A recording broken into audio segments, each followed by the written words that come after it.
Welcome to the show. IB Nation Sports Talk is up and rolling. It's Friday, and that means rapid fire all the way, baby. And it is a 1, 2, 3-man show.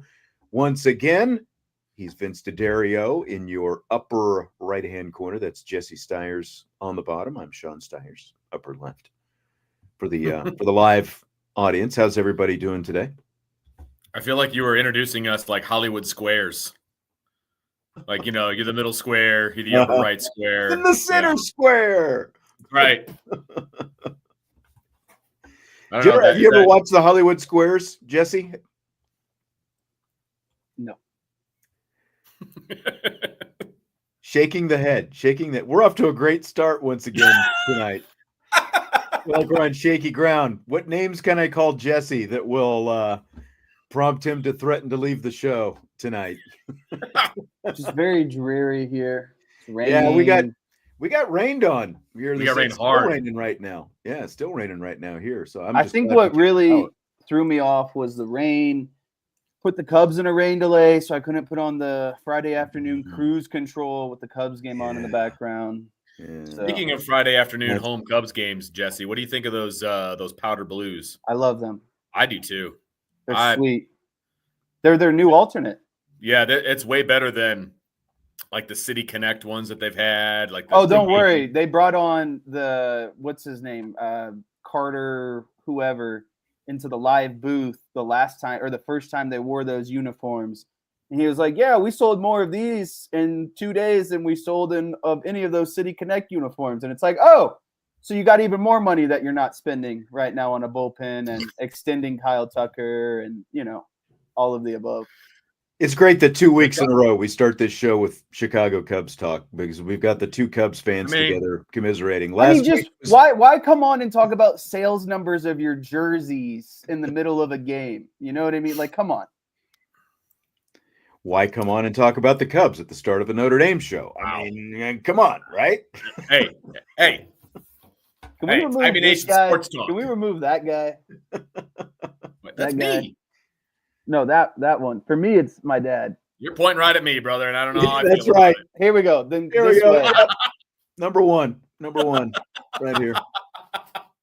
I'd give you another number one, but I might get in trouble for that. All right, so we've got a lot of draft talk that we're going to get to on tonight's show. Christopher jumped in and was, talking about Cowboys picks. He's a Cowboys fan as well. Andre's asking about that. That will come up over the course of this show. Again, we try to stack this. So, we start with Notre Dame stuff as much as possible, unless these two yahoos decided to start talking about the Cubs right off the bat. I would like to see a photo of that powder blue uniform because I don't think I've seen that. Oh, you haven't seen it? No. Yeah. I'll do you a solid real quick. I'm surprised Jesse doesn't own one yet, if we're being honest. Opening day, I was very close to buying one, not sober. Let me just start with this. Let's get us into a topic and we can go, right, whichever direction we want with powder blues and whatever else.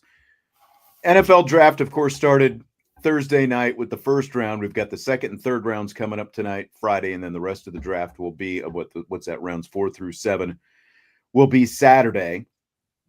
Which says more to you, though, after last night, that Michigan had 3 first-round draft picks but didn't make it to the college football playoff, or that Notre Dame had no first-round picks and made it to the national championship game? I would say to you. Or Jesse, go ahead. Somebody. I did my homework today despite showing up excellent. Late. Excellent. Glad somebody did. Yeah. I had to pull the weight for the rest of the class here. What? It's the latter. Notre Dame having no first-round picks says more to me because there was a lot of injuries and a lot of youth on this team last year, and the fact that they were still able to go all the way to the national championship should show you the coaching freaking excellence that was done by Marcus Freeman, that was done by the rest of the staff.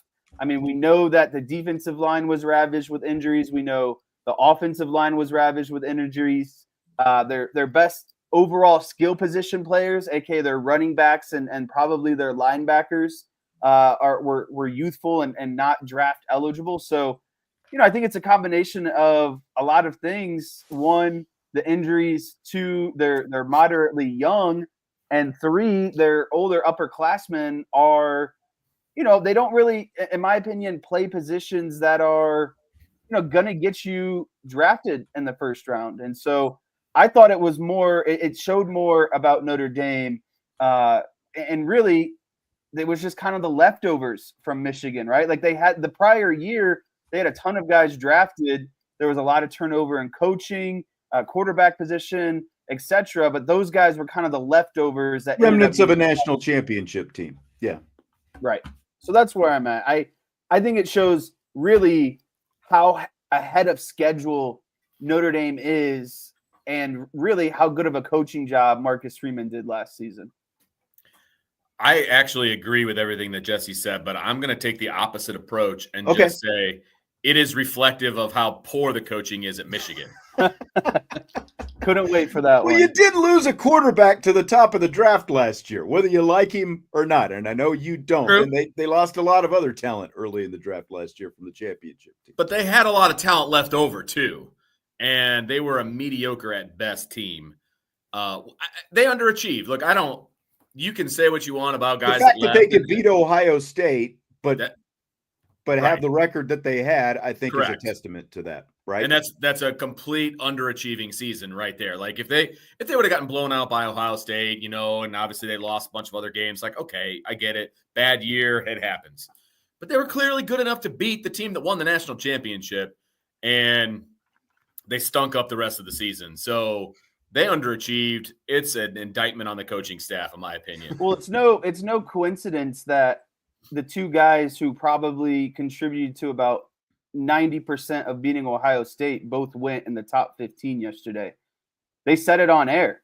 Those defensive tackles are the reason why Ohio State lost to Michigan, because they thought they needed to run the ball, and those guys just feasted all day. So, those were what I think two of the three, obviously, and we'll talk about the guy that's playing for the Chicago Bears, baby, in a little bit. But I did think it was interesting that, like, if you looked at the draft last night, 10 players who went in the first round last night played against Notre Dame this season. 4 of them for Ohio State. You would expect the team that wins the national championship to have that many, because again, like last year, it was Michigan. Interesting. Look how many Michigan guys got invited to the combine. Yeah.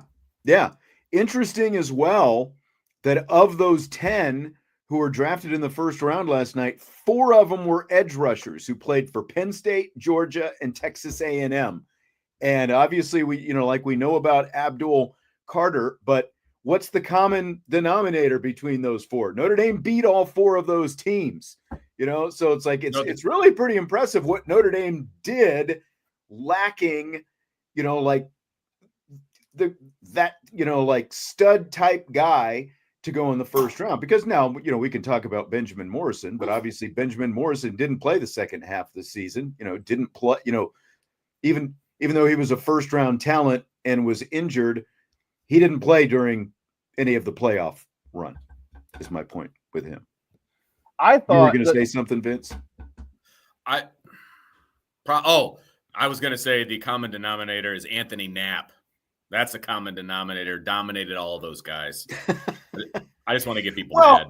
Look, an offensive line, to your point, that had second string guys across the board playing against that elite competition beat those teams, and so to Jesse's point, it was a very well-coached team. And when you factor in all the losses that Notre Dame, losses of personnel due to injury, you didn't have Benjamin Morrison. You didn't have Boubacar Traore. You didn't have Jordan Botelho. Those are 3 very prominent players.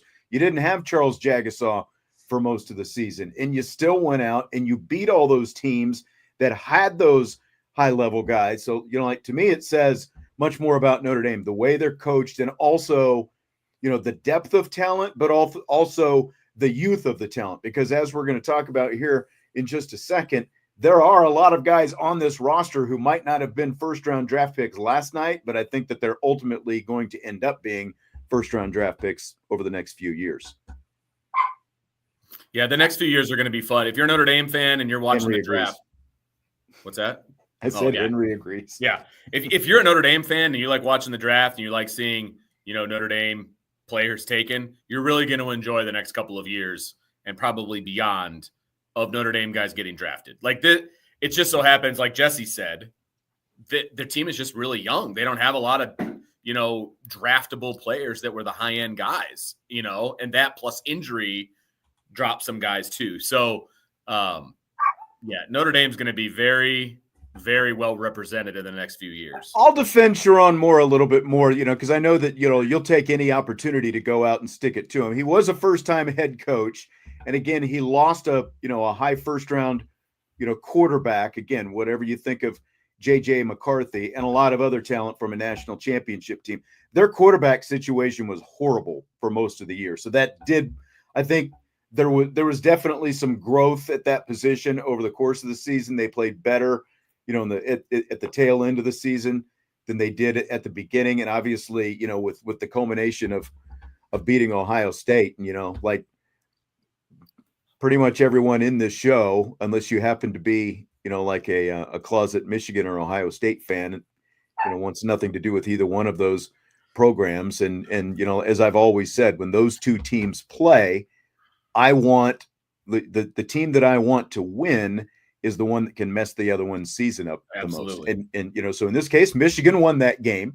Yep. Didn't quite mess it up for Ohio State, even though it looked like it was going to. And obviously Ohio State came out in the end. Well, and I don't have a whole lot of sympathy for the quarterback room at Michigan. Being a Notre Dame fan for the past, 40 years. I hear you. I'm not trying to defend it. I'm not trying to defend it. I'm just saying, transfer portal, everything else. They're effective. I totally get it. So I mean, Notre Dame is running out guys like Tommy Rees and Ian Book. Like, man, Vince just throwing shots at Notre Dame's own guys. I mean, the level of quarterback play at Notre Dame has not been stellar. I think we can all agree on that. We should be able to all agree on that. It's getting better. I know, I do. I mean, it's been obviously very uneven. The development of the position has not been stellar. Jesse, you were going to add something there? Yeah, you two are finally done yip yapping. The thing that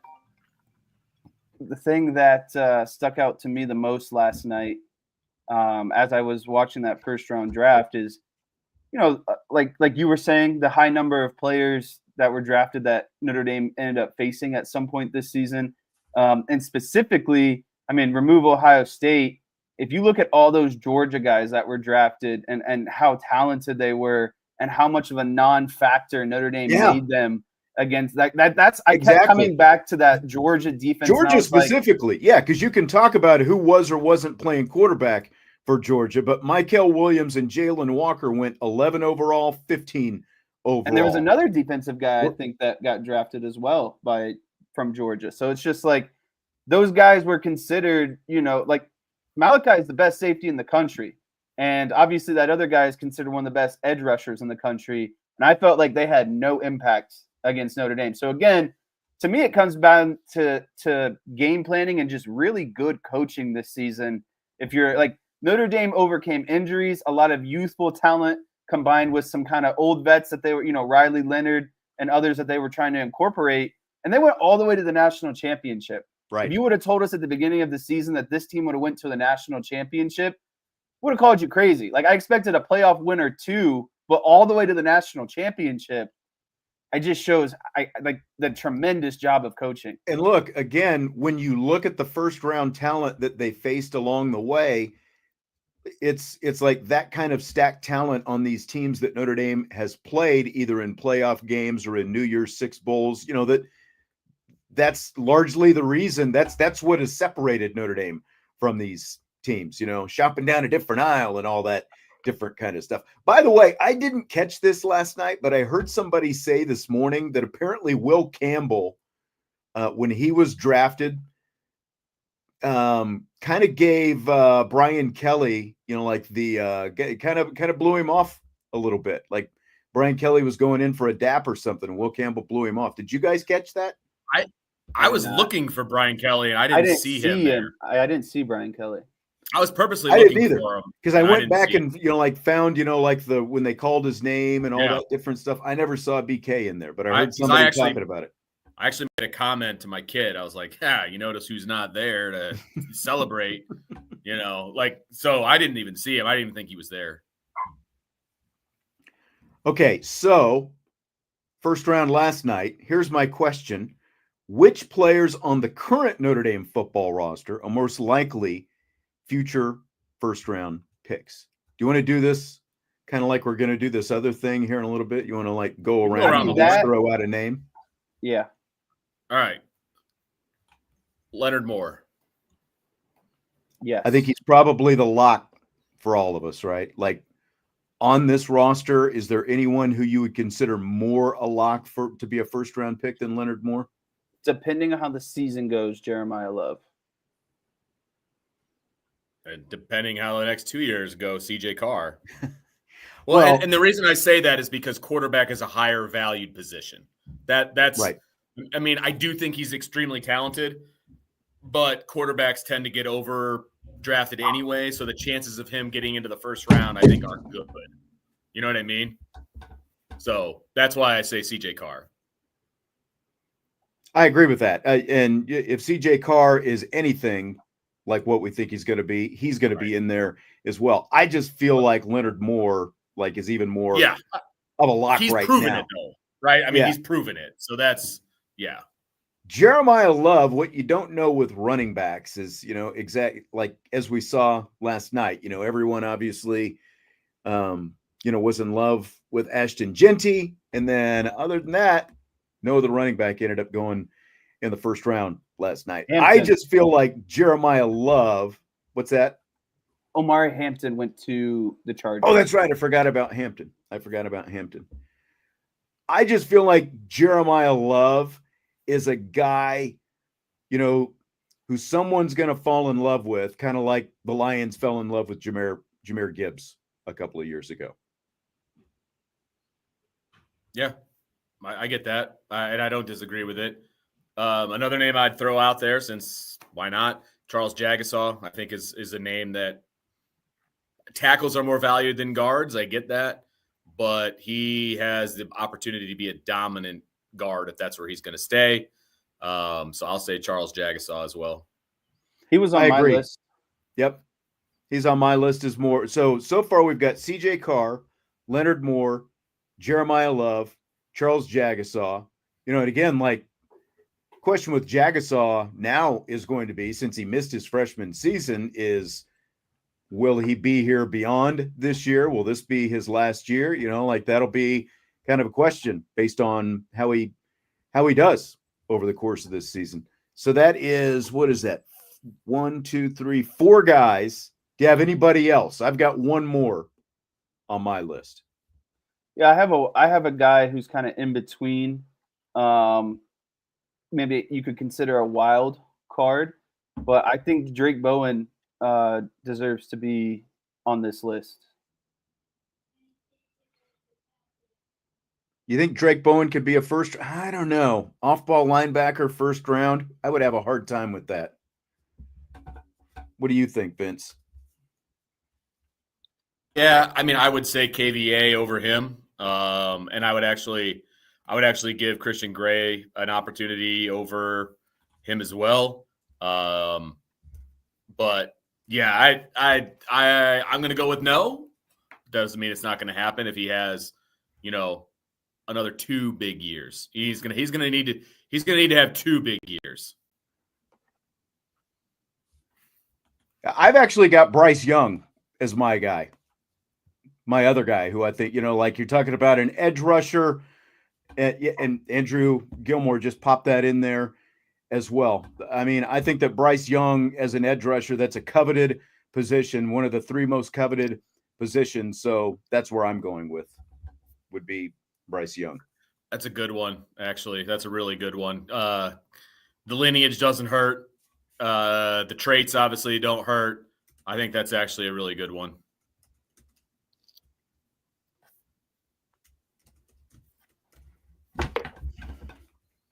Okay.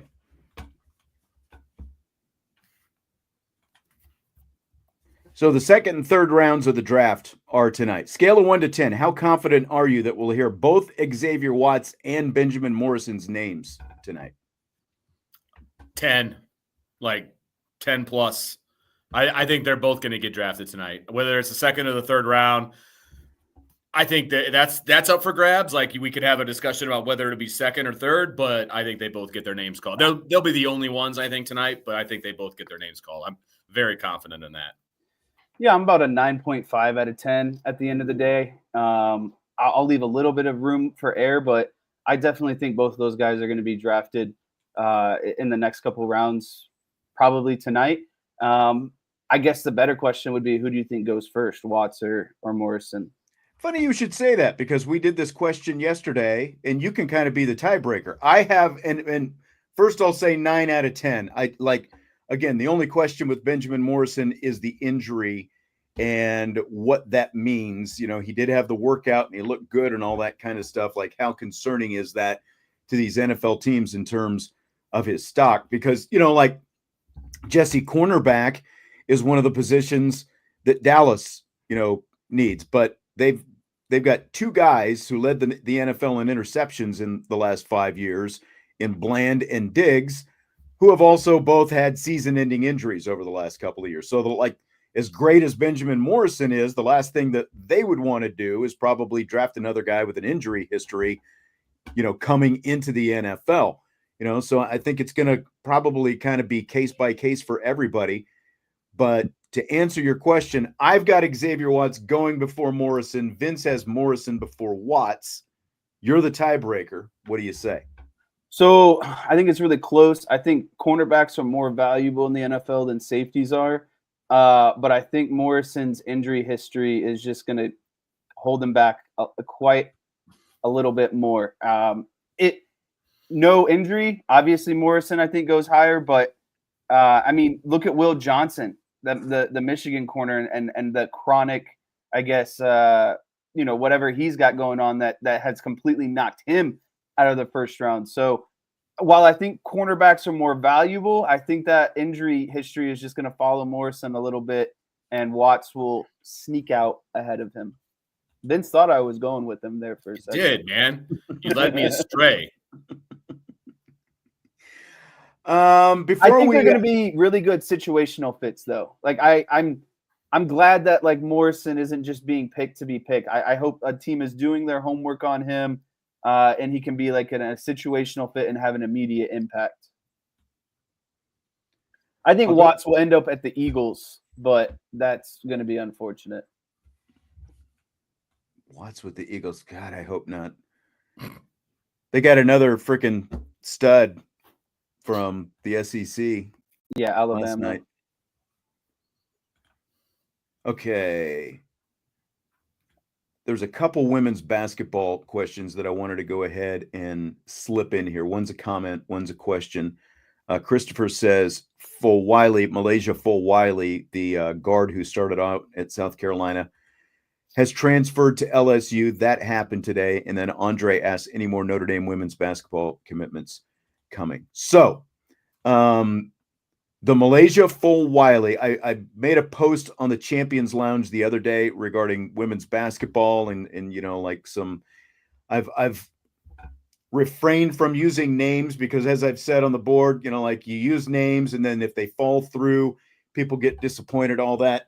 From everything that I've been able to hear, Notre Dame and Malaysia Fulwiley, that was like never a thing. So I did post the other day that there are, you know, 3 specific players, again, not using names, that Notre Dame is in pretty strongly with, that are all what I would consider impact type players, and Fulwiley is not one of those 3. So there's still a lot going on in the portal. They are still working on them. But, you know, like, when you're talking to quality players, that means other teams are also going to be making attempts to recruit them as well. So yes, there will be more commitments coming. When they happen, I can't tell you, because, as Brian always says, you just got to let it play out, right? Like, when they commit, and there's not much more you can do from that. But Fulwiley and Notre Dame was never a thing. So like if you're worried that like, oh my gosh, we didn't get Fulwiley, that was never going to happen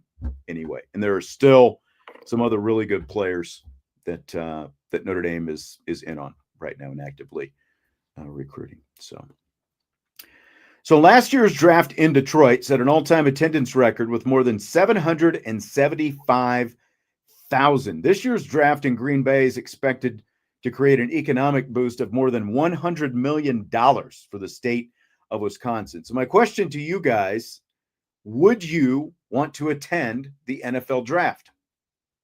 I would love to go to the NFL draft for round 1. Outside of that, I feel like maybe I would do like the 2-night event, like yesterday and tonight, rounds 1, 2, and 3. But outside of that, I really don't have much interest because I'm most infatuated with those kind of premier picks, guys who are going to come in and have an immediate impact. So yeah, I would do it, but I wouldn't like travel across the country to go do it. I want it to kind of be more local.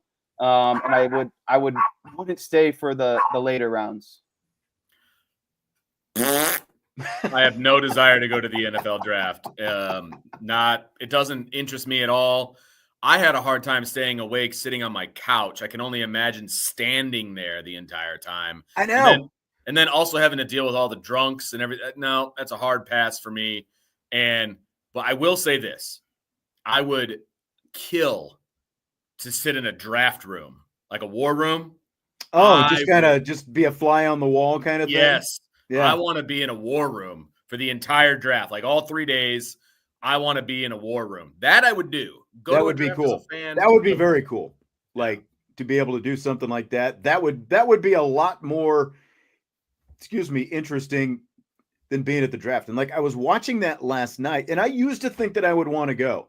But the problem is, you're like, if you go as a fan, just like look at last night, it was like a concert, with just people standing wall to wall and you're mashed up against each other. And then, like if you're in the middle of that, I don't know where the porta-johns and stuff were, but like getting there and then you're never going to get your spot back. Yeah. Then you got to fight people coming and going to go to the, to use the restroom. Your team's only going to get 1 pick and, maybe 2, depending on like if they made a trade or something like that. So the answer is no. I used to think that I would want to go and cover it. And then I actually heard sometime within the last couple of years, like someone who's in the media talk about actually going to cover it. And apparently if you're in the media and you're covering the draft, you're basically just sitting in a room backstage. You're not even, like in the green room where the players are, any of that kind of thing. So you might as well be at home. Yeah, you're just like sitting in a media workroom and you don't get to see anything. So my answer is no, I would not. Now, that said, I'm wondering what you think of this, Vince, because you are a Bears fan and the draft was in Green Bay. Yeah. I do have to say, when Matthew Golden, the Texas wide receiver, was drafted by the Packers and they were doing the boom, boom, boom, boom, boom, boom, like with the band. And then all the fans would go Pack, go. Like that had to be pretty cool. Oh yeah. As Matthew Golden to hear that many Green Bay Packers fans, like chanting like that right after you got drafted. That was a pretty cool moment, I thought. No, 100%. Like to get drafted in the hometown of the team that you got drafted by, that's got to be special. Like, so yeah, I'm all about that. I think that part, I think going and having the draft in different places is actually a cool idea because there are a lot of interesting people that want to go and be at the draft. And this allows different kinds of people to get, to travel and to do all those different things. So I actually like that. It's just not for me. You know what I mean? Mm-hmm. Yeah. Being there, like at our age, especially, like if I was Jesse's age, maybe, I would probably say 25 might have been my cutoff, cause it's like, it's, you pack up your bros and you go and you're just going to drink a bunch of beer and it's like, you have fun that night. That would have been pretty cool back then, but not 30 years after that. Nope. I'm out on that.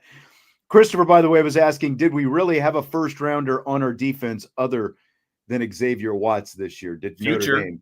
Future ones. Yeah, exactly. Current. Like the ones that we talked about, but current.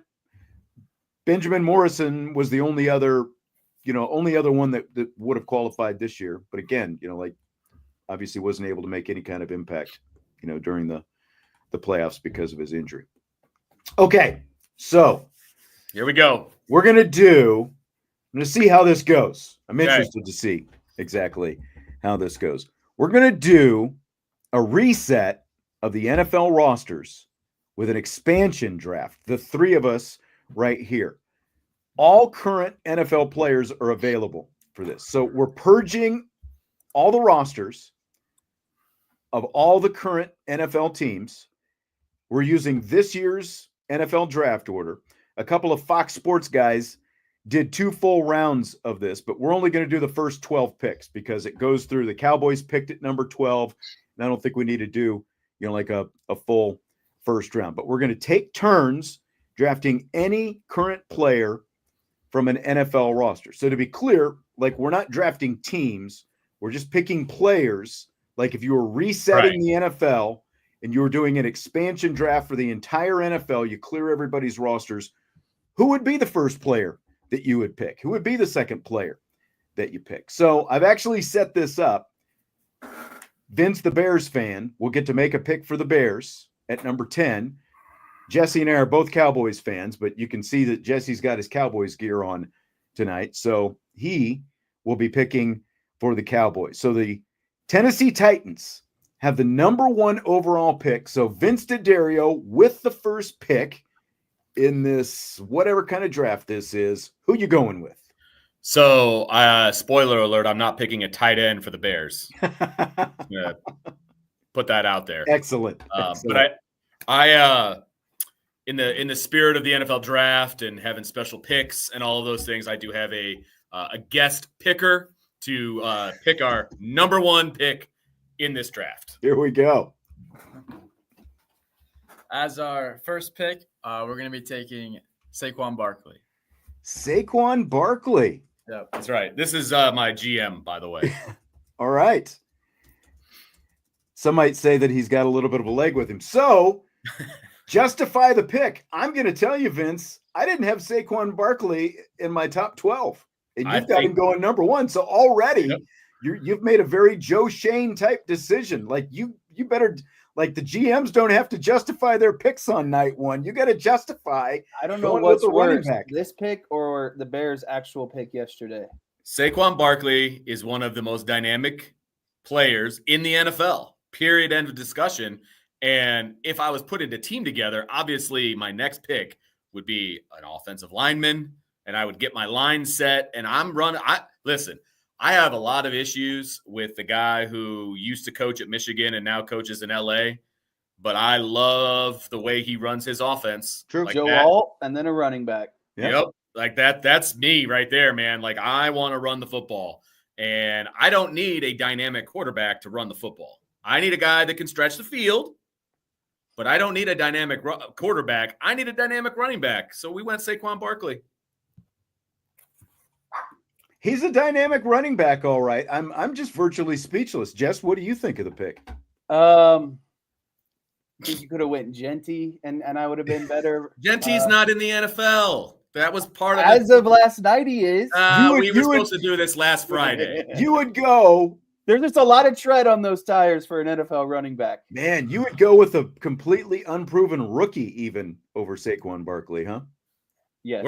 We are picking to win now. Running back is all about youthfulness and miles on the tires. Saquon Barkley's got a lot of miles on those tires. Not as many as you think. We're okay.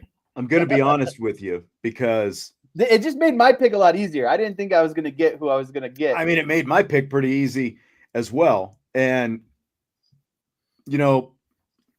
when I stacked this out, because again, I wanted to make sure that you guys, it was fairly easy since the Bears were picking 10 and the Cowboys were picking 12. I started slotting that there, and then I just put me between you, and I've got, the number 11 pick, and then I just worked back from there. So it worked out. I love the fact that Vince had number 1 because I wanted to see how he was going to justify not drafting Patrick Mahomes overall number 1. I knew that Vince would do anything he could. Wasn't even on my board. Not to take. I know he's not, which is ridiculous. Like which also puts you in Joe Shane territory. Like he's on the board. He's right there. Look, Nobody showed him the. he's on the board. I think every pick you make the rest of the way is going to be suspect. It's going to be up for question. I'm going Mahomes at number 2. You can have him and his crazy wife. They're all yours. The crazy wife. He still won 3 Super Bowls and got to 2 others, even with the crazy wife and the goofball brother and all that different stuff. There's nobody else currently in the NFL, other than a couple of Patrick Mahomes' teammates who have the resume that he has in terms of winning Super Bowls. So I'm going with Mahomes.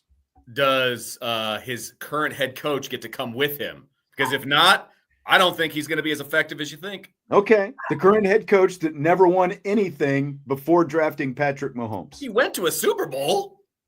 But did he win the Super Bowl? But come on, you can't say he didn't win anything. That's being a little. Okay, he won an NFC championship. But does anyone care about NFC and AFC championships? I would take an NFC The answer is no. as a Bears fan anytime. And so would you as a Cowboys fan. Well, I would at least like to say that they're playing in a conference championship game. But you're judged by Super Bowl wins, especially as quarterback. I agree. I agree with that. I still stand by my pick. Okay.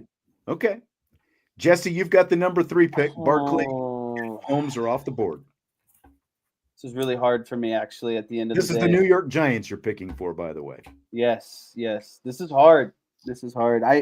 Vince taking Barkley really put me in a blender here. You got to be ready. You got to be on your toes in the draft, in the war room. What do you mean? I got 10 minutes. I just got on the clock. You don't have 10 minutes today, buddy. You got about 30 seconds. This is like you had the number 3 pick. You had to have an idea of who you were going with here. I mean, yeah. We might just start calling you Shane, from here on out.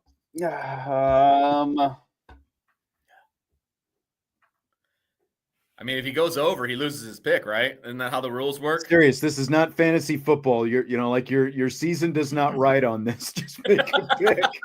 There's a lot of criticism. Vince just caught a lot of flack for his pick. It did catch a lot of flack. Just go Flozell Adams. Just say Flozell Adams. No, Flozell's not playing anymore. So I'm gonna go Josh Allen. Josh Allen. Okay. Yes. You did not take our next pick, so I appreciate that. If you go, well, okay. Can I say what was so hard about this? Yeah. That's part of it's part of the show to actually talk about the picks and not just make the pick and go on. So here's where I'm at. This is a talk show. I don't know if you guys. I'm doing a lot of talking. I mean, a lot of people talking at me. I see Jesse with a lot of pregnant pauses tonight, which is odd for him. I'm going. It was either Lamar Jackson, Joe Burrow, or Josh Allen. I think Lamar is a great quarterback. Obviously, he has MVPs, but the issue with Lamar Jackson is I think an offense has to be built around him type situation. And Joe Burrow, the health issues, to me, he's a one-trick pony, and he also has the best wide receiver in the league. So it's kind of hard, is it the chicken or the egg? Josh Allen did a lot last year. He's got a cannon of an arm, and he can still be mobile. He still runs the ball quite a bit. And so it was kind of the best of both worlds. You take Joe's arm and Lamar's running ability, and you get Josh Allen. So that's where I had to go. I like it. I was wondering which quarter. I've had a feeling it was going to be either Allen or Jackson for you. I was wondering which one you would go with. All right. So we've got Saquon Barkley, Patrick Mahomes, Josh Allen off the board. The New England Patriots and Vince D'Addario are now on the clock. For our next pick. We've got the Make-A-Wish kid coming in now. Yeah, that's exactly right. Well, I made the whole board, so this is okay. So we're taking Lamar Jackson, best quarterback in the league right there. There we go. Well done. There you go. And we did kind of put our board together based on this is how we would build a team. And I know that was not the charge here, but I just have visions of Saquon and Lamar in the same backfield. That would be unreal. That's what I'm saying. So that would be crazy, wouldn't it? That was my thought process going into this. I still would do exactly what I did, even though they're going to be on different teams or whatever. Because I think Lamar Jackson. It took me a while to come around to Lamar, but he's a playmaker, man. Like he makes plays. He can throw it better than people give him credit for. Obviously, he can run the ball. You are correct, Jesse, that you do have to tweak your offense around him. No doubt about it. And that's why in your situation, it makes sense if you have a strong running back behind him. Bingo. Exactly right. So that's why we went with him there. All right. Just so everyone, like USMA 87 says that was harsh calling Dylan a Make-A-Wish kid. I thought it was hilarious. Just so, my daughter's done a Make-A-Wish trip before, so it's like, it's all in good fun. It's all in good fun. That wasn't meant to be, I don't think his feelings are hurt. Okay. I think he's got some tough skin. He's known Dylan since inception. This is true. Yeah, actually, I mean, we're not going to get too into the weeds here, but Sean and I were live on the air when my wife called me to tell me that she was pregnant. And I'm like, this could have waited. We are live on the air and we're dying. So Sean was kind of involved. He was there. Not that it's ironic, Vince, because you and I have talked about how our wedding anniversaries are both August 7th. What is it, like right. 13 years apart or something like that? I'm 04. 13, 14. You're 04. We were 93. So only 11 years apart. 11. But Jesse and Dylan were also both born in March. And they're 11 years apart. 11 years apart. Exactly 11. Well, not exactly, but not on the same day, but like within a week or so of each other. Yeah. 11 years apart. Yep. And my story is basically the same. I was going on the air, KOFO radio in Ottawa, Kansas, getting ready to do a news report at like 5:30 in the morning. And all of a sudden, my boss from the other room, he hosted the morning show and, like throw it to me for the news. We're in a break. And he's like, hey, your wife's on the phone. And it was the same thing, calling me while I was on the air. And then this one came out. He took a while though. She was in labor for a long time with him. Okay.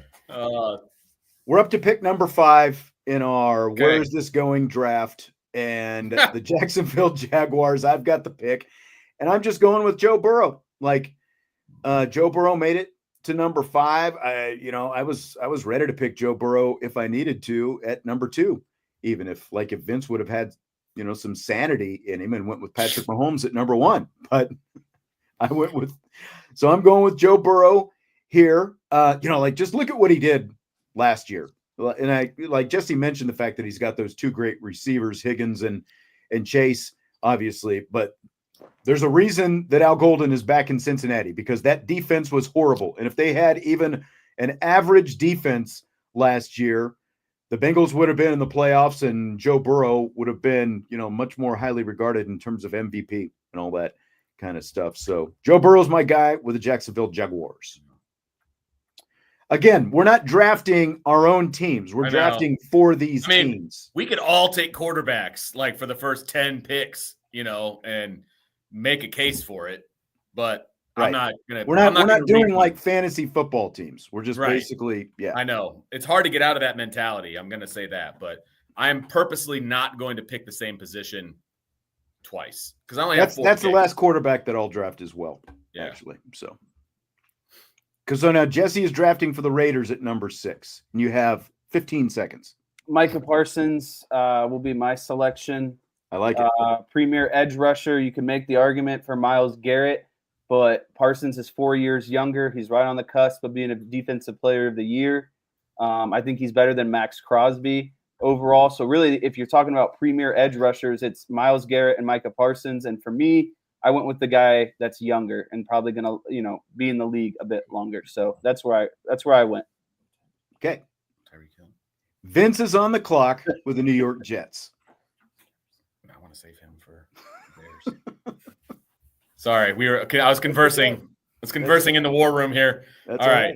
Go with either this one or that one. Oh, I got to do it. Yeah, you got to do it. Make a decision. All right. For our next pick, we're going to take Tyreek Hill. Tyreek Hill. Excellent. First wide receiver off the board. Yep. Can't say that I'd agree, but Which wide Solid receiver pick. would you take over him? Well, I'm not going to ask you Come that on. question. Come on. We're not going to have that conversation until the draft is over. I was going to say I'm about to tell you here in just a second because I'm going to go with one. You're going to take who probably I wanted him to take, but I wanted to try to save him for the Bears. But go ahead. Yeah, so Tyreek Hill goes to Vince and the Jets. That's a nice little pick. I went with Justin Jefferson and the Panthers. That's who we were going to. Yep. Good pick. The guy, I've had him, again, not that this matters, but the last 2 years I've had him on my fantasy football team, and especially 2 years ago, like the guy is just a cheat code, basically. Like he is just always, the ball is always going to be in his hands as long as he's healthy. He is a catch radius machine. So Justin Jefferson. Jesse, it's to you at number 9 now. You guys are putting me in a bad spot here. Why is it always a bad spot for you? Do I get 15 seconds still? Sure. I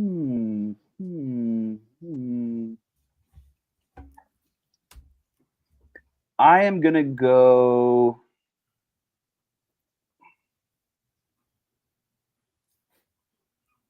Okay, make a pick. I'm going to go with, I can't say his name. That's where I'm struggling.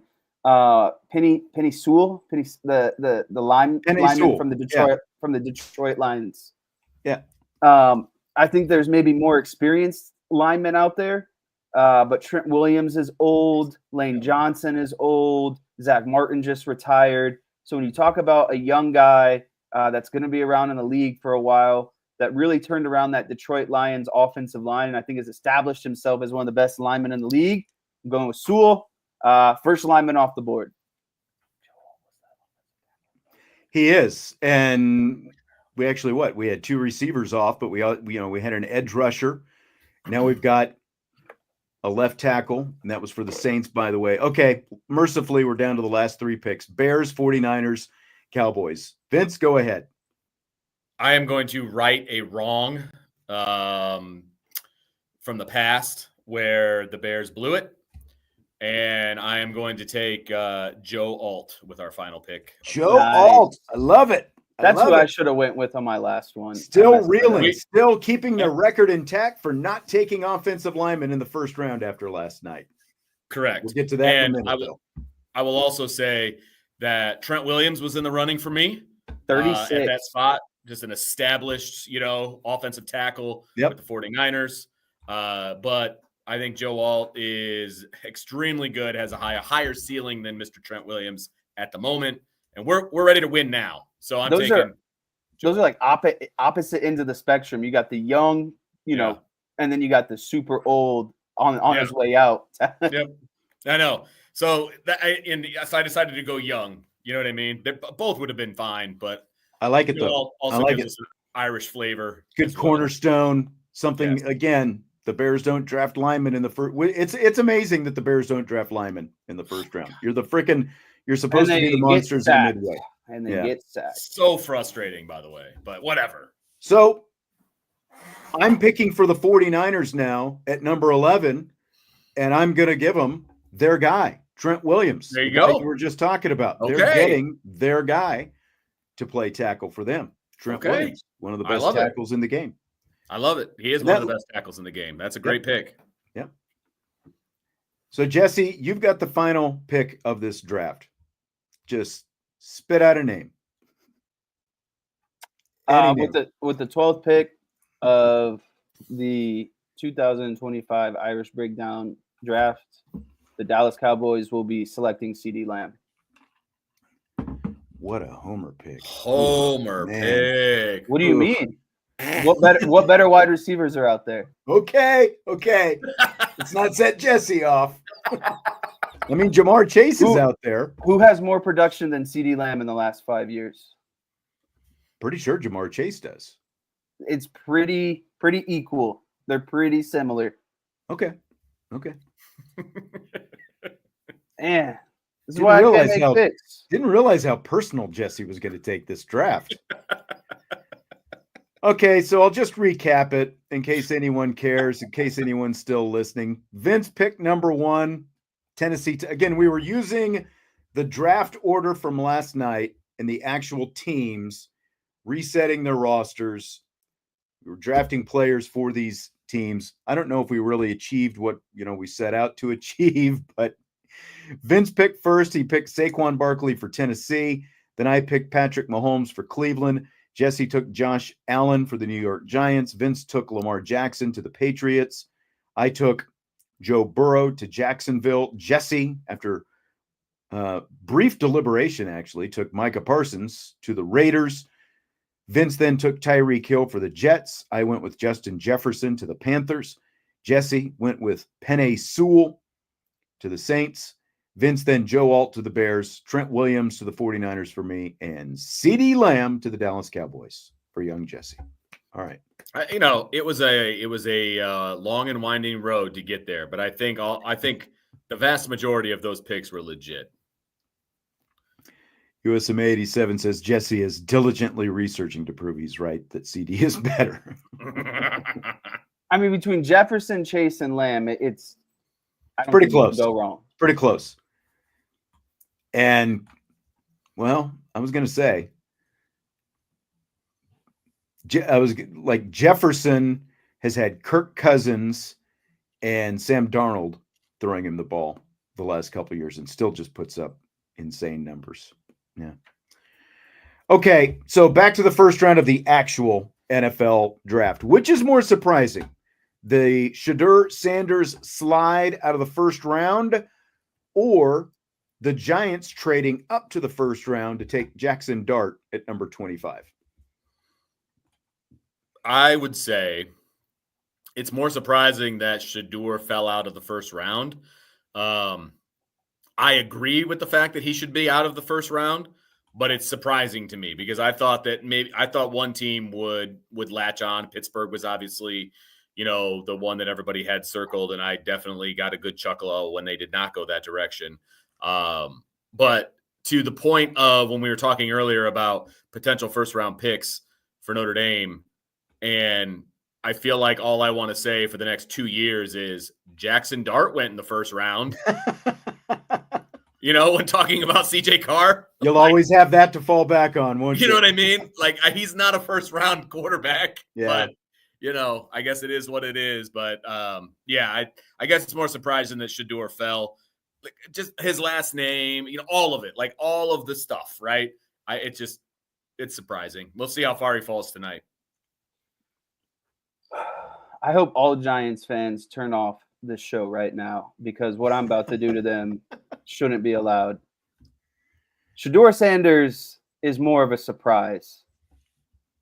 Jackson Dart being drafted is an indictment for how bad the Giants organization is. I mean, your boy Orlovsky is trying to give him the draft of the night last night.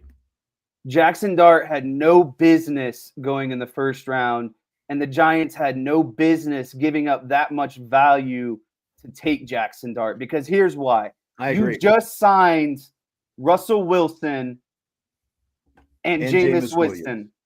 Or Winston, yeah. That bought you 2 more years until you needed to draft a quarterback. Why don't you draft and stockpile resources around that quarterback that you're going to take in 2 years? Give him a good offensive lineman. Give him a good defensive lineman. Build around him before you take a quarterback. I guarantee they could have nabbed Jackson Dart today if they wanted to. I later agree. In the draft. You did not need to jump into the first round Agreed. just to take Jackson Dart at the end of the day.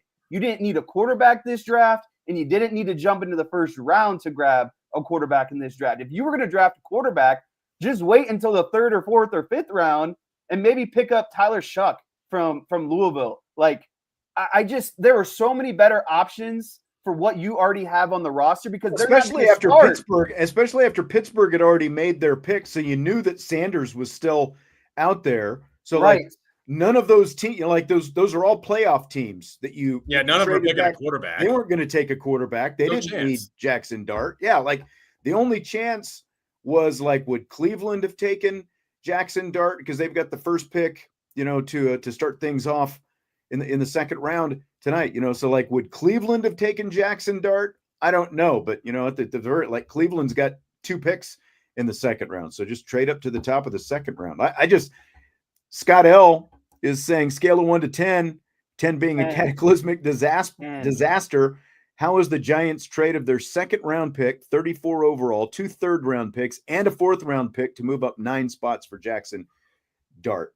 I won't go 10 out of 10, but I'll give it a solid 9.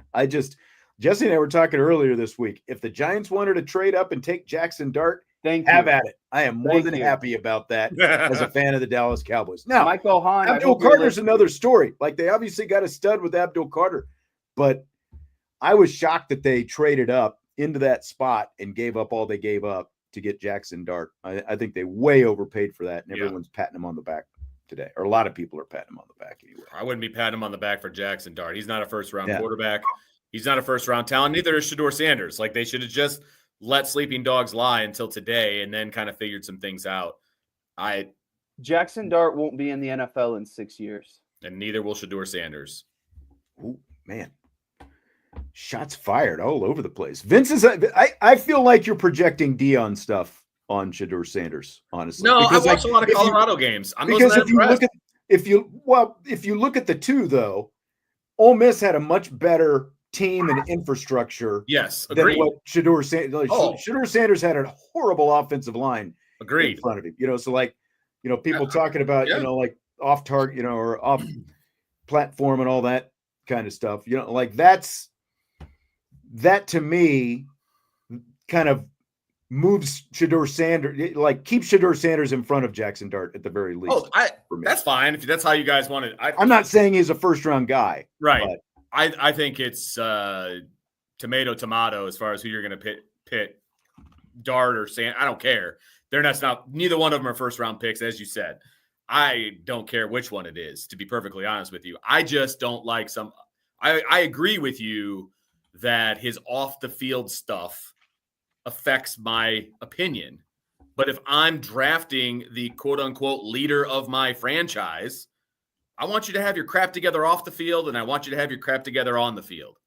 And that's fair because, look, there's all the talk about the unnamed sources saying things this week and all that, and that's whatever. I mean, that's fine. No, but my point is there were a lot of people saying the same thing, right? Like that Shadur Sanders' interviews did not go well. Well, even they were unimpressed with the mental stuff that you're talking about in those interviews. His public interviews didn't go that well, in my opinion. I mean, he goes beyond cocky. You know what I mean? Like, I want a confident quarterback, 100%. I want a confident quarterback. He goes beyond that. He goes like into the comedy realm of cocky, and that's a turnoff for me.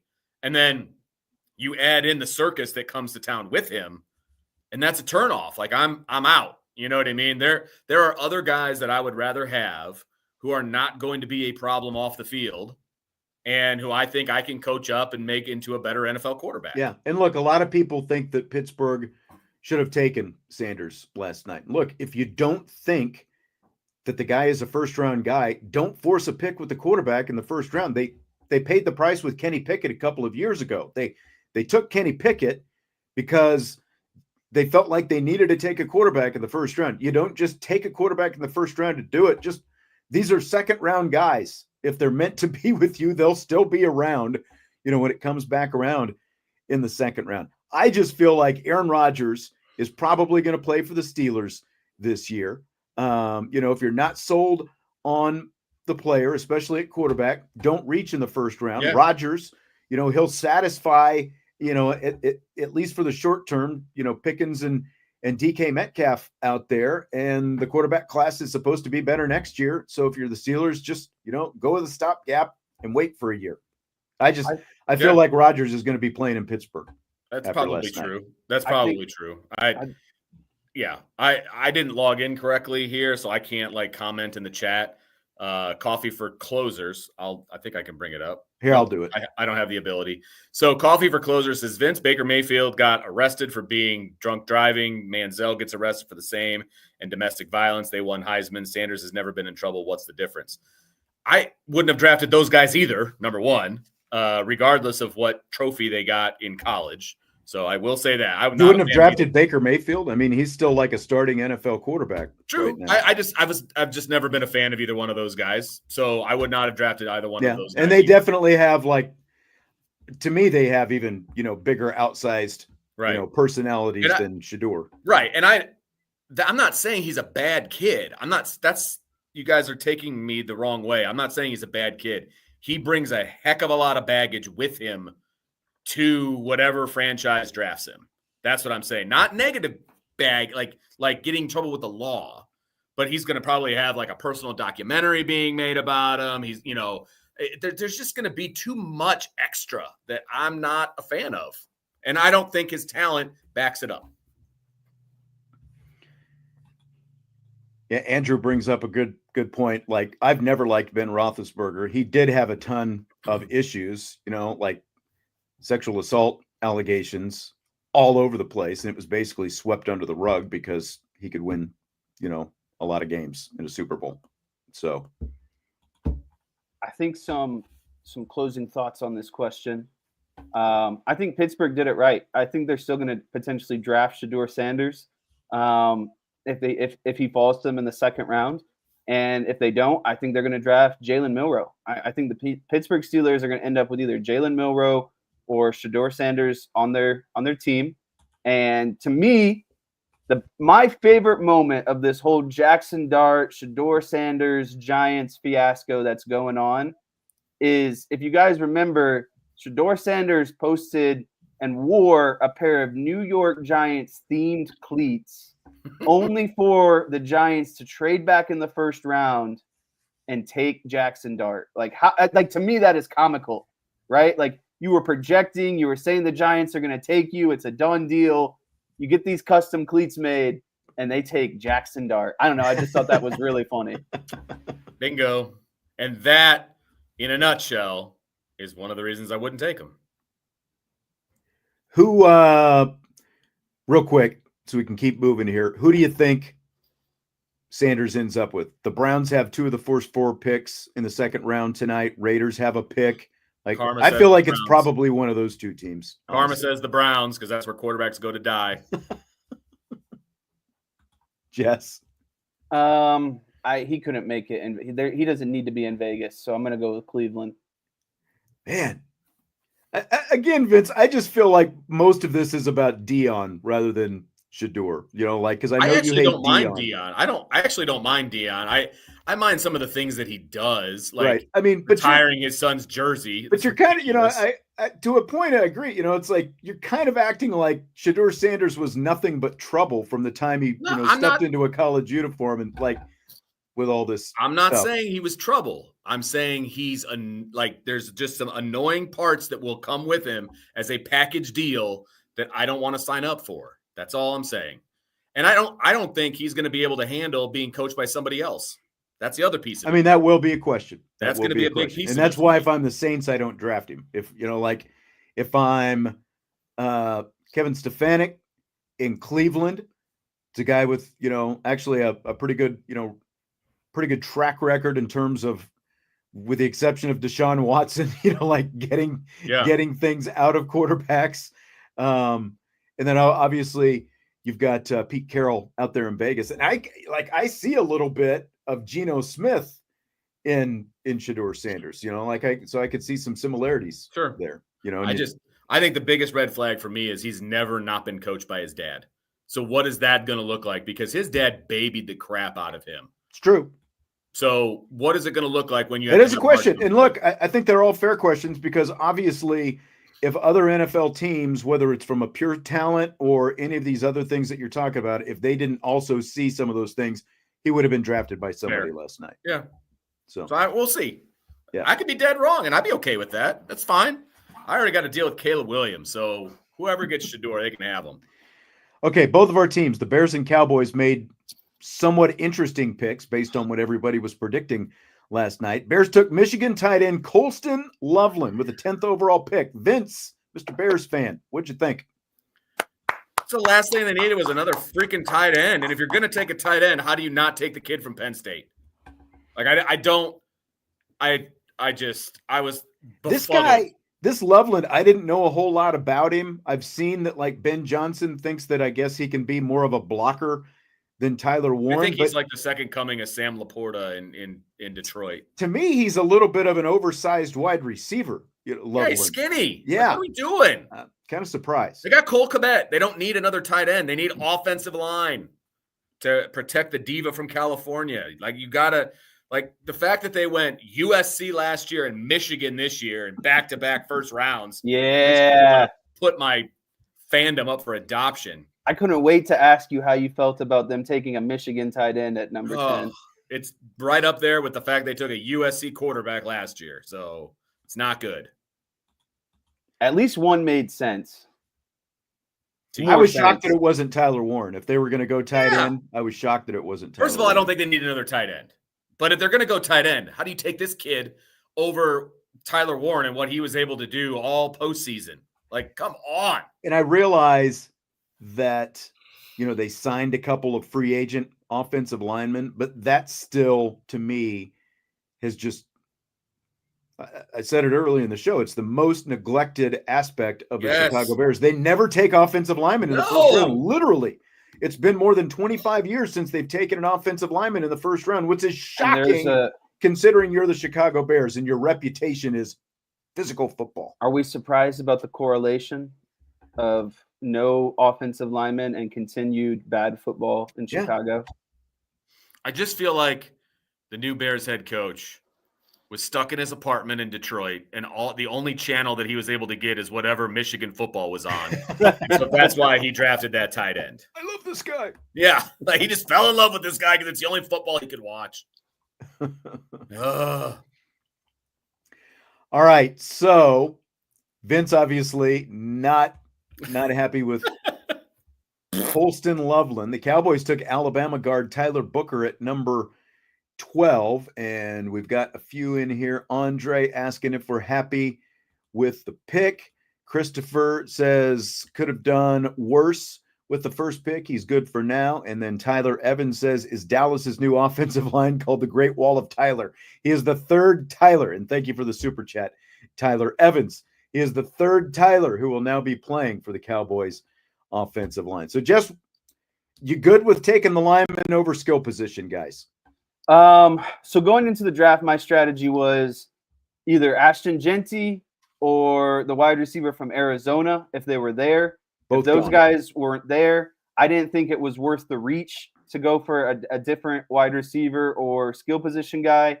I wanted them to go lineman if those guys were gone, or potentially trade back and maybe pick up, a lineman later in the first round and another pick. They went with the best guard on the board. I think it's a great pick, and anyone that played for Alabama, specifically Nick Saban, is good in my books. I know they're going to be a good football player. The Cowboys looked excited about it. When they announced it, I was about an 8 out of 10 myself. And then watching his post-draft interview with Micah Parsons and the way he thinks about, playing football. I don't know if you heard that. I have. You sent it. I didn't know how to respond because it was on Instagram and then it went away. So interesting. It was like this message will self-destruct in 5 seconds or something. It completely disappeared. So I enjoyed that aspect. And, to me, it just shows, the Dallas Cowboys are the best. And if you look back in time when they're able to run the ball, and that starts with a good offensive line. I think our boy Brian Schottenheimer is really going to emphasize a strong run game. You got the guy that's coming over from Arizona. They're going to change out of that zone heavy scheme and I think be more of a gap scheme, which makes more sense if you're going with an offensive lineman. So I've said this before. It's not sexy. It doesn't get the fans fired up, but there's nothing wrong with going with the offensive lineman in the first round. It pans out more than it does when you reach for a wide receiver or a tight end or a running back. There's a higher chance that it's not going to work. So give me the offensive lineman. Give me the Jim Harbaugh strategy.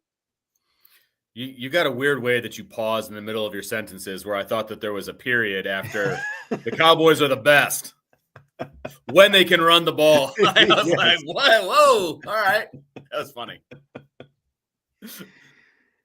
I think he gets that from his mother.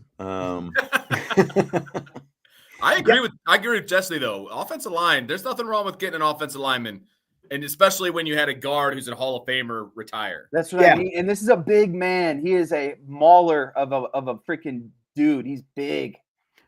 I mean, Brian Schottenheimer wants to be a physical team. That's what they were missing with Mike McCarthy. That was my biggest frustration.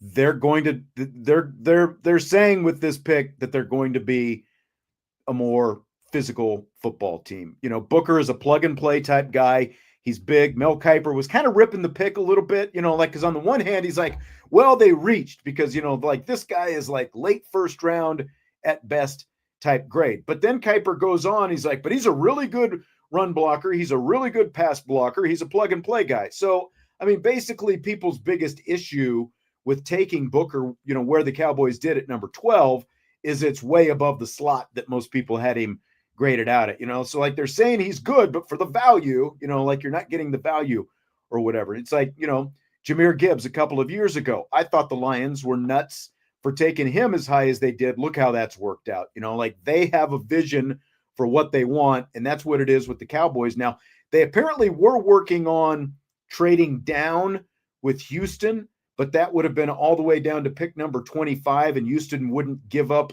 you know, like the kind of picks in return that the Cowboys wanted. So that fell through. They did try, you know, again, they did try to trade down, but they didn't have a trade partner basically. And obviously, you know, we thought, Jesse and I were thinking earlier this week, well, maybe it's Pittsburgh. Maybe they would want to trade up to get Sanders. Well, you know, obviously that didn't happen either. But I think it's funny because Peter Schrager mocked this a couple days ago, Booker going to the Cowboys. And he was the first one to put Booker on the Cowboys radar because everyone else was talking about either Matthew Golden or Ted McMillan. And, you know, Schrager just moved from the NFL Network over to ESPN a couple of weeks ago. And so they rolled him out on some of the ESPN shows, you know, like with Orlovsky and Ryan Clark and some of these other guys this week. And basically nobody knew how to react to Schrager mocking, you know, Booker to the Cowboys at number 12 because it completely went against everything that everyone's been talking about for the last, you know, 2 months. All anybody was talking about was the receiver. So big props to him because he nailed it with this. And again, the reason, as he said on the shows, the reason he mocked it is because like people he had been talking to, you know, like they're the ones, you know, like when he put out his mock draft, that's what he was basing his mock draft on, is like things that he had actually been hearing. So I feel like, you know, again, like not everybody was sold on Zach Martin. Not everybody was sold on Travis Frederick, you know, like in the first, like those all worked out for the Cowboys. If the Cowboys have shown nothing else in their draft selections, they're very good at targeting and drafting offensive linemen in the first round. So I feel pretty good about it. You protect your quarterback, you're going to be able to run the ball better. Two things that they needed to do. You just paid Dak a lot of money. You got to protect him. And I won't get too deep into this because, you know, we got to get moving here and wrap up this question. But it's annoying that, you know, people who cover these teams have preconceived notions or ideas for what the team should be rather than, you know, what Brian Schottenheimer, Jerry Jones, Stephen Jones, what they're actually trying to, just like with Harbaugh last year, you know, you don't get to force your opinion on them and get disappointed when they don't take a wide receiver or a running back. Like it's still a very smart draft move. Yeah. It's just not as sexy and as exciting as you wanted it to be. It's basically the same reason Harbaugh took Joe Alt instead of, you know, one of the other skill position guys. Herbert played his first full season last year because he was actually protected. Yeah. He didn't get hurt. Exactly. Okay, all three of us are baseball and football guys. Which of these scenarios is more likely to be accomplished by the average guy? If you gave the average guy 50 pass attempts, would he complete one pass of 10 yards downfield in the NFL? Or if you gave him 50 at-bats, could he put a ball in play in Major League Baseball? Which is more likely to be accomplished by the average guy? For me, I could put a ball in play. The average person, they could not hit a baseball if they were given 100 times. So I think hitting a baseball is harder. But you think throwing a 10-yard pass in the NFL with a pass rush is easier? No, I'm not. They're both hard, but yeah. Which is most likely to be accomplished? You got to pick one or the other. Oh, yeah. bunting all day long. I'll put it in play. There is zero chance I'm completing a 10-yard pass. Number one, I'm too short. Okay. I couldn't throw it over the line. Taking bunts off the table. You actually have to swing the bat and put it in play. I still think I could make contact and put it in play. It's 50 at bats. That's like 150 swings. You're talking about 100 miles per hour. I get it. 18 inches of Sliders. vertical break. You No got way. I'm not saying it's 10 going to happen in the inches of first 25 at horizontal bats. break. Okay. You got Paul Skeens throwing 100 mile per hour freaking cutters up there. That's okay. I'm just making contact. That's it. I'm not saying it's going to go. Listen, it won't even go out of the infield, but I'll put it in play. I will put it in play. I have a better chance of throwing that thing to CD Lamb and letting him go up and making a play than I do putting a 100 mile per hour fastball do is throw the ball up in the air. Literally, that's all I have to do. Take a snap, throw the ball up in the air. There is you so guys much sound like more Steve Angeli fans. Dude, I mean, you sound like delusional Joe, like thinking that you're going to go up there and hit 100-mile-an-hour heat or a wicked, freaking slider. Think of off a the major league average pitcher. person that has no hand-eye coordination. Do you have a better chance of at least just throwing a football or putting a swing together? And The average fan couldn't throw a 10-yard pass without a defense in front of them. The average fan also couldn't step into a batter's box and hit a major league pitcher. So what you're saying is this is like Kobayashi Maru. It's like there's no right answer. That's what you're saying. That's why it's a Between question the on the two. show. Josh says he has hit 100 miles an hour in a batting cage. Good for you. That gives you the confidence that you think you could stand in against Paul Skeens and actually put a Paul Skeens pitch in play. This just shows how out of touch fans are with how hard playing professional sports is to me. Fair. Between the two, I'm not saying that one is going to be that much easier than the next, Right. but it would be much easier. Again, all I've got to do, like if I were trying to complete a pass, is stand 3 yards deeper in the backfield, take the snap, and then know that I've got Michael Mayer on one side or CD Lamb on the other side, and literally all I've got to do is catch the ball and get it in their vicinity. I've got a much better chance of doing that than putting a ball in play against any major league pitcher. I do agree with Vince, though, as a 5'10" slow white man standing behind 6'6" giants, and I got Miles freaking Garrett and Max Crosby and Micah Parsons bearing down on me. It wouldn't be easy. Neither of these are easy. That's not the argument. Right, you've got those guys bearing down on you, but hopefully you've got a couple of good tackles who are at least going to give you 3.5 seconds, right? Not the Bears offensive line. That's true. Like if we're going on the Bears curve, then maybe Vince is right. Maybe putting the ball in play is the better call. I mean, we're literally talking about an odds that you have a 0.0001 chance and a 0.0002 chance. Yeah, you're right. Both of these are pretty much impossible. I'm on board with that. I am 100% on board with that. See, if you said who's going to get hit by a pitch, I would have no problem wearing one as long as I've got a helmet on and I'm wearing like some gear. You want to take that 100 mile an hour from Paul Skeens right to the rib cage? We got ice, baby. We still got ice. And a broken rib too. God. I feel like my lat work is pretty good these days. Do I get to use an aluminum bat? Can I use any bat you want? Okay. Appreciate that. All right. I think we're going to wrap it up with that because I know Vince has got to get going here. Yeah, so that's true. We will reconvene. I got some good answers for the question that we're going to put in the back burner. I got some good ones. So all right. Good deal. Well, enjoy the rest of the draft. Hopefully we hear at least a couple Notre Dame guys called tonight. Ooh, there it is. I hadn't seen these yet. Those are pretty nice. The only thing I don't like, because I always got to pick something, they have alternate pants too. They're white pants with just one pinstripe down the side. Mm-hmm. They should just wear the regular home pinstripes on the bottom. Yeah. But other than that, these are awesome. These are so beautiful. The Royals for several years went to, like the powder blue tops, but they would always wear the white bottoms. But, like the original powder blues from like the 70s, George Brett, they were all powder blue. Yeah. And this year, they've actually gone back to that where they're wearing the all powder blue. So I love it. Yeah, I dig the new Cubs ones. Those are so much better than the City Connect ones that they used to wear. I want so a- much better. I want a PCA one so bad. They're going to need him to sign that deal, that extension. It just, yeah. I know. He bet on himself and he's winning. But When whatever. you're hitting dongs and stealing bases and making incredible catches, that price tag just keeps going up. Pay it. I agree. We start with Cubs. We end with Cubs. We're like an Oreo. All right. Have a great weekend. We got through the week with no more transfers, by the way. Fingers crossed. Maybe that holds. Huh? I mean, yeah, 5 o'clock it closed, but they got 48 hours to put it in, so we'll see. Yep. All right. Have a good one. Hit the like button before you leave, and we'll talk to you later on IB Nation Sports Talk.